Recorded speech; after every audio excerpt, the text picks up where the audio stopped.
ओम नमो भगवते वासुदेवाय। ओम नमो भगवते वासुदेवाय। ओम नमो भगवते वासुदेवाय।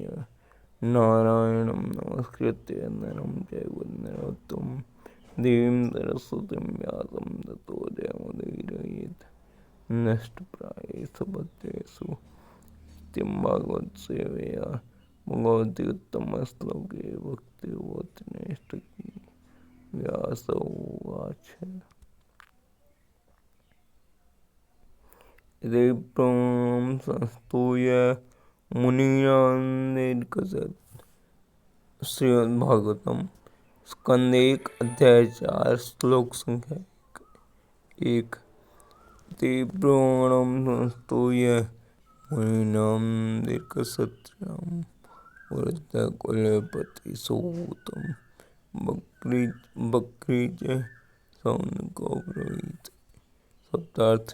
व्यास उवाच।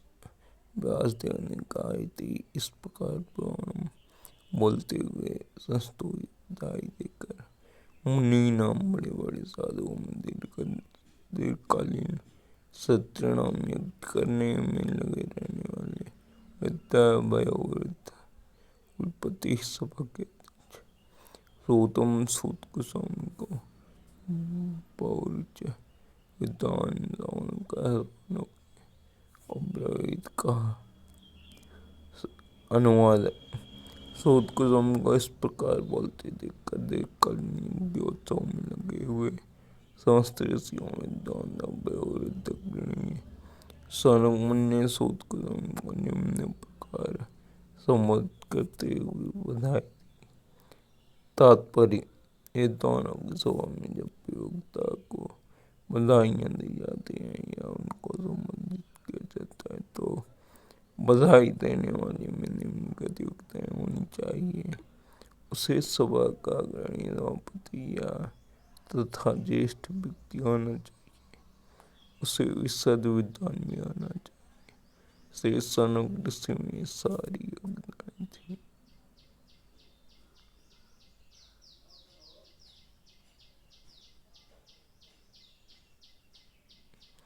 अतः जब भी श्री सूत कुसुम ने श्रीमद्भागवत को उसी रूप में सुनाने की इच्छा व्यक्त की जिस रूप में अतः जब श्री सूत कुसुम ने श्रीमद्भागवत को उसी रूप में सुनाने की इच्छा व्यक्त की जिस रूप में उन्होंने सुखदेव गोस्वामी से सुना था तथा स्वयं भी उसे आत्मसात किया था तो श्री सनक जी ने बधाई देने के लिए खड़े हुए। आत्मानुभूति का यह अर्थ नहीं होता है कि गर्व के कारण पूर्ववर्ती आचार का उल्लंघन करके कोई अपनी विद्वता का प्रदर्शन करे। उसे पूर्ववर्ती आचार पर पूर्ण विश्वास होना चाहिए और साथ ही साथ उस विषय का ऐसा उत्तम ज्ञान होना चाहिए जो किसी विशिष्ट अवसर पर उस विषय को उपयुक्त ढंग से प्रस्तुत कर सके। मूल उद्देश्य का पालन होना चाहिए। कीर्तन कर उसको दुर्बोध नहीं अर्थ नहीं निकालना चाहिए पितु श्रोताओं को समझाने के लिए उसे रोचक ढंग से प्रस्तुत करना चाहिए। इसे आत्मसात करना कहा जाता है। तो को सौनक ने उगता से सूत कुसुम के अंत को यथाधीतम तथा यथामति को कर अनुमान लगा लिया था। अतः परम प्रसन्न होकर वे उन्हें बधाई दे रहे थे। ऐसे व्यक्ति से कभी नहीं सुनना चाहिए जो मूल आचार्य का प्रतिनिधित्व न करता हो। अतः इस सभा में वक्ता तथा श्रोता दोनों ही प्रामाणिक थे जिसमें श्रीमद्भागवत को दूसरी बार सुनाया जा रहा था। भगवत के ऐसे मानक वाचन से वास्तविक उद्देश्य को बिना किसी कठिनाई के स्थिर रखा जा सकता है। ऐसी स्थिति उत्पन्न किए बिना बाह्य प्रयोजनों के लिए भागवत का वाचन वक्ता तथा श्रोता दोनों के लिए व्यर्थ का ऐसी स्थिति उत्पन्न किए बिना माया प्रयोजनों के लिए भगत कवचन उगता था श्रोताजनों के लिए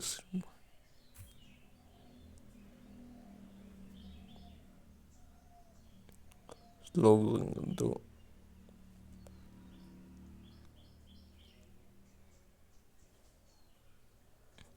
सूत वाचे सूत सूत महाभाग को वाचे स्तुत सूत महाभाग वदनो वदताम्बर कथाम भागवती पुण्य यह भगवान को संकोच सन का सूत ए सूत कुसुम महाभाग परम भाग्यदानी और कृपया कहें न हमसे उत्तम बोलने वालों में से पर आदरणीय कथाम कथा के संदेश को भागवत भागवत की पुण्यम पवित्र जो आह कहा भगवान परम तत्वों से सुख से सुखदेव को समझ सनक निकाय सूत को समझ बोल सकते हैं दास सुना सकते हैं। उन सब में आप सर्वाधिक भाग्यशाली दास सम्मानीय है। कृपा करके श्रीमद् भगवत पुण्य कथा कहें जिससे महान दयालुति संपन्न ऋषि सुखदेव को समझने सुनाई थी।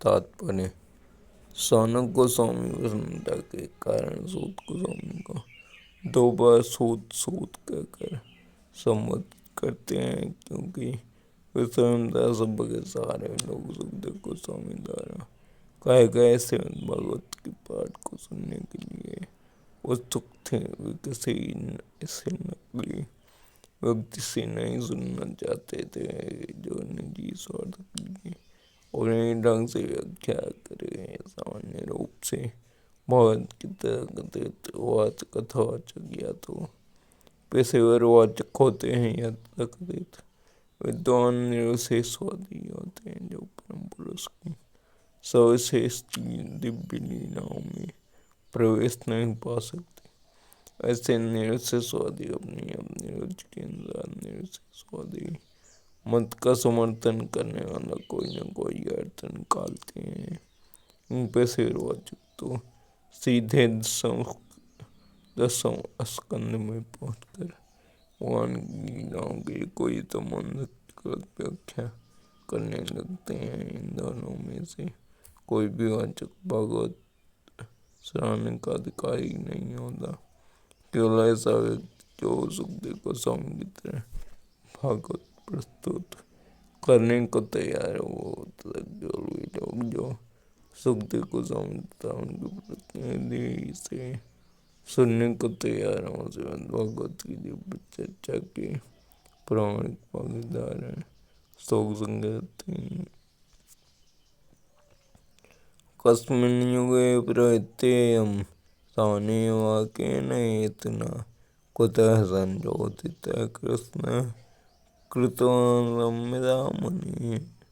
कस्मिन् किस युग में प्रवृत्ता प्रारंभ हुआ यम इस स्थान पर हुआ अथवा किन किस हेतुना कारण से कुतः कहाँ से संयोजित प्रेरणा पाई। कृष्ण द्वैपायन व्यास ने कृत वहन संकृत किया संहिता वैदिक साहित्य को मुनि विद्वान अनुवाद।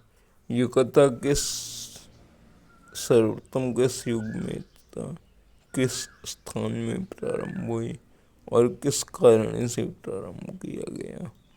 महामुनि कृष्ण द्वैपायन व्यास ने इस साहित्य को संकलित करने की प्रेरणा कहाँ से प्राप्त की। तात्पर्य चूँकि श्रीमद् भागवत श्री व्यासदेव की विशिष्ट कृति है अतः वेदांत दोनों मुनि अनेक प्रकार के प्रश्न कर रहे हैं।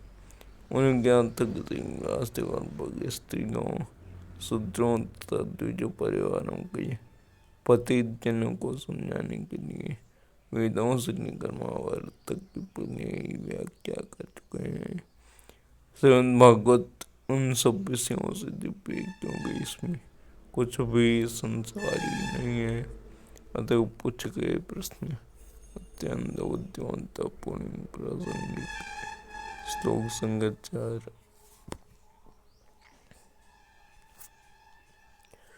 तस्य पुत्रो महायोगी समुद्रं निर्विकल्पकः एकान्तमतिर्निर्निरो गूढ़ो मूढ़ इति।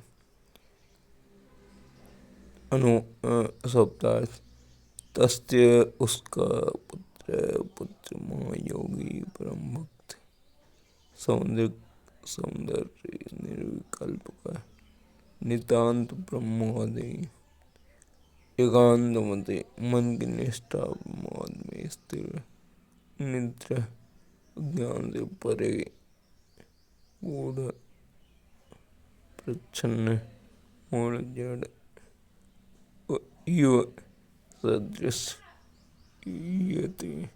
अतीत होता है। अनुवाद उनका यादेव का पुत्र परम भक्त सौंदर्य ब्रह्मादि था, जिसका मन सदैव ब्रह्माद में केंद्रित रहता था। संसारिक कर्मों से परे या था, लेकिन प्रकट न होने के कारण ज्ञानी जैसा लगता था।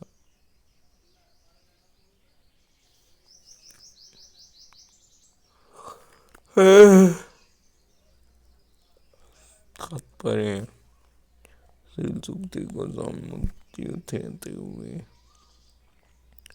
सदैव जागरूक बने रहे कि वे माया बांस में न फंस जाएं।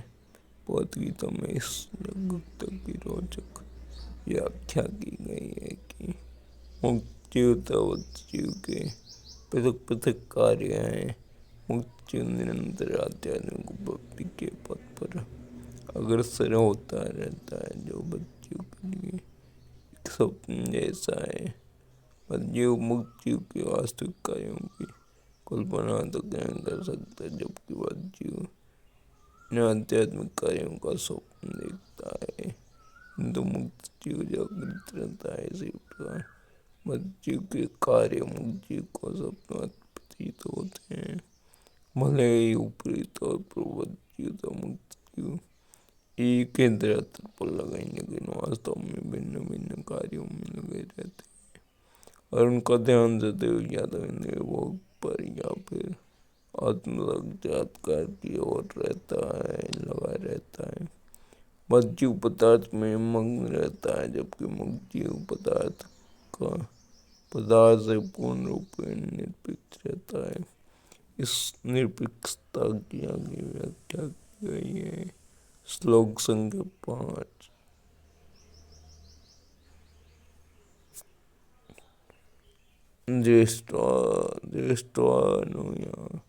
दृष्ट्वानुयान्तरसि आत्मजमप्यनग्नं देव्यो यावैदधुर्न सुतस्य चैत्रं तद्वीक्ष्य पृच्छति मुनो जगदोस्तवास्ते स्त्रीपुंविदां न तु सुतस्य विवेक दृष्टि।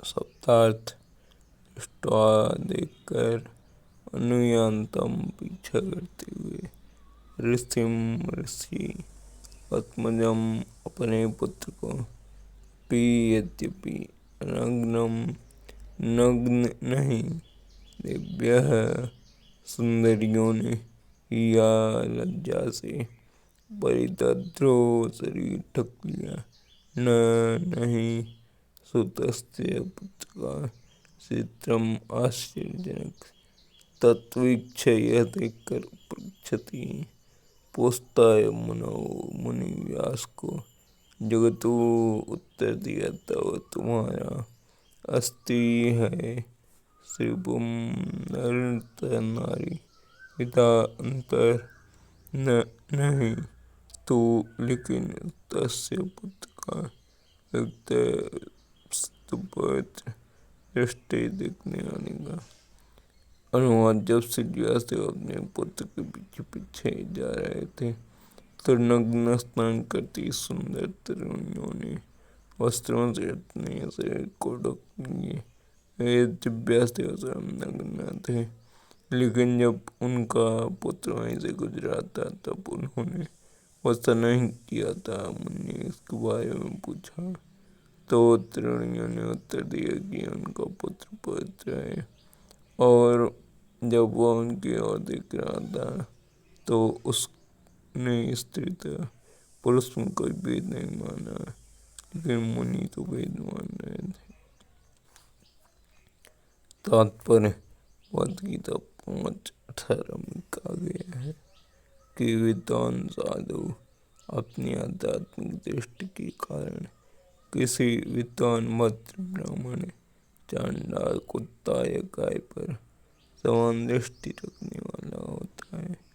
श्री सुखदेव गोस्वामी ने यह अवस्था प्राप्त कर ली थी, अतः उन्होंने स्त्री और पुरुष में भेद नहीं देखा। उन्होंने तो समस्त जीवों को एक भिन्न वेश में देखा। स्नान करते स्त्रियां पुरुष के मन को उसकी चेष्टाओं से जान गई। जिस प्रकार से को देखकर कोई भी यह जान लेता है कि वो कितना निर्दोष है। सुखदेव गोस्वामी 16 वर्ष के तरुण थे, अतः उनके शरीर के सभी अंगों का विकास हो चुका था। वे नग्न भी थे और उन्हीं की तरह स्त्रियां भी थी, लेकिन चूंकि सुखदेव गोस्वामी काम व्यापार से परे थे, अतः वे निर्दोष प्रतीत हो रहे थे। स्त्रियां उनके अपने इष्ट गुणों से तुरंत जान गई, अतः उन्होंने सुखदेव जी के आने की खास परवाह नहीं की। लेकिन जब उनके पिता दर से गुजरे तो स्त्रियों ने तुरंत वस्त्र ओढ़ लिए। ये स्त्रियां उनकी पुत्रियों या पौत्रियों जैसी थी। फिर भी व्यासदेव के आने पर उन्होंने उनमें सामाजिक रिवाज के अनुसार प्रतिक्रिया हुई, क्योंकि व्यासदेव गृहस्थ की भूमिका निभा रहे थे। गृहस्थ को स्त्री और पुरुष में भेद करना बरतना होता है, अन्यथा वह गृहस्थ नहीं हो सकता। अतः मनुष्य को चाहिए कि स्त्री और पुरुष के प्रति आसक्ति से रहित होकर सहित और आत्मा का अंतर जाने। जब तक मन में ऐसा अंतर रहे तब तक उसे सुखदेव गोस्वामी जैसा सन्यासी बनने का प्रयत्न नहीं करना चाहिए। कम से कम सैद्धांतिक रूप से मनुष्य को समझ लेना चाहिए। जीवन तो नर है न नारी, बारी बाने की को प्रकृति ने पदार्थ से स्थिति तैयार किया, उसमें विपरीत के लिए आकर्षण उत्पन्न हो, जिससे वह इस भौतिक जगत में फंसा रहे। मुक्त जीव ईश्वर के भेद से ऊपर होता है, वह दो जीवों में अंतर नहीं मानता। उसकी सभी एक ही आत्मा है। इस आध्यात्मिक दृष्टि की पूर्णता मुक्त अवस्था में, और श्री सुखदेव गोस्वामी ने वह अवस्था प्राप्त कर ली थी। श्री व्यासदेव भी दिव्यावस्था में थे, किंतु गृहस्थ होने के कारण प्रथावश वे अपने को मुक्त नहीं मान देते और